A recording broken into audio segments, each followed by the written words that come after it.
जय जय राम, जय श्री राम, जय हो बागेश्वर धाम सरकार, जय हो हनुमान जी महाराज। नमस्कार मित्रों, आप सभी पर बागेश्वर बाबा की कृपा बनी रहे। मित्रों, क्या हुआ जब भरे दरबार में एक बांग्लादेशी मुस्लिम महिला आ गई और उसने बाबा के सामने अपनी अर्जी रख दी। जी हाँ मित्रों, बाबा का दरबार चल रहा था और ठीक उसी समय उन्हें सूचना मिलती है कि उनके दरबार में एक बांग्लादेश से चलकर मुस्लिम महिला आई हुई है। बाबा ने उस भक्त को बुलाया और पूछा कि आप यहाँ क्यों आई हो। तो वह मुस्लिम महिला ने उत्तर दिया कि बाबा, मैं आपकी भक्ति से अति प्रसन्न हूँ। मैं आपकी भक्ति भाव देख देख के भगवान आशीर्वाद प्राप्त करना चाहती हूँ। मैं राम नाम का जाप करना चाहती हूँ। बाबा ने पुनः उसे समझाया कि देखिए, आप एक मुस्लिम हैं और आप अपने मजहब में रहिए। यदि आपको राम नाम का जाप करना है तो ये ज़रूरी नहीं कि आपको अपना मजहब बदलना पड़े। फिर वह महिला नहीं मानी। वह बोलने लगी, नहीं बाबा, मैं पूर्ण रूप से भगवान को समर्पित होना चाहती हूँ। मैं पूर्ण रूप से भगवान का जाप करना चाहती हूँ। इसलिए मैं चाहती हूँ कि मैं अपना मजहब बदल दूँ और हिंदू धर्म के रीति रिवाज के हिसाब से मैं पूजा पाठ करूं, मैं पूजा अर्चना करूं। बाबा ने पुनः उसे समझाया, देखिए, आपको जो करना है करिए, लेकिन इसके लिए धर्मांतरण करना और धर्म बदलना ये मेरे खिलाफ है। मैं नहीं चाहता कि कोई अपना धर्म बदले।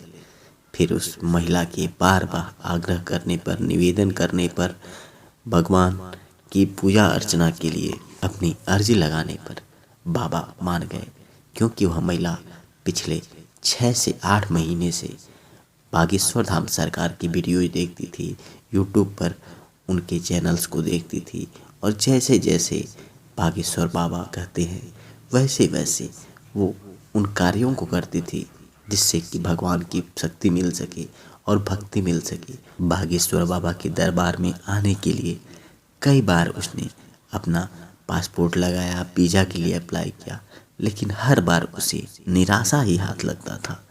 वह थक गई, हार गई और बाबा से कहने लगी कि क्या बाबा, मैं एक मुस्लिम हूँ, इसलिए आप मुझे नहीं बुलाना चाहते, इसलिए आप मुझे दर्शन नहीं देना चाहते, क्या मैं आपका दर्शन नहीं कर पाऊँगी।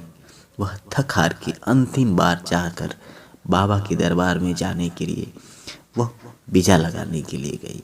उस दिन रास्ते में उसे भगवान हनुमान जी के दर्शन प्राप्त होते हैं और वह दर्शन ऐसा था जैसे कि मानो साक्षात भगवान कह रहे हों कि जाओ, अब तुम्हारा कार्य सिद्ध हो जाएगा, अब तुम सफलता को प्राप्त करोगी।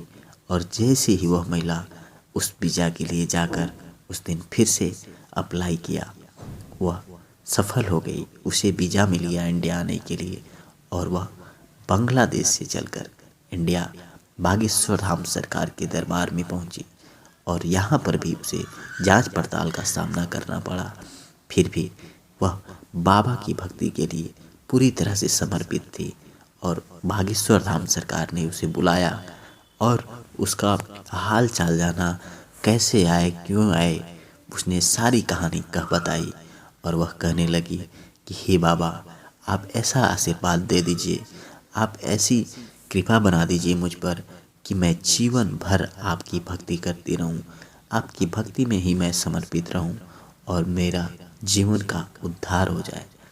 धन्य है ऐसे बागेश्वर धाम सरकार, धन्य है ऐसे बाबा जो आज भी हम लोगों के बीच में हैं और उनकी कृपा से पूरी समाज का, पूरे भारतवासियों का हित हो रहा है और आगे इससे भी बढ़कर कुछ अच्छा होने वाला है।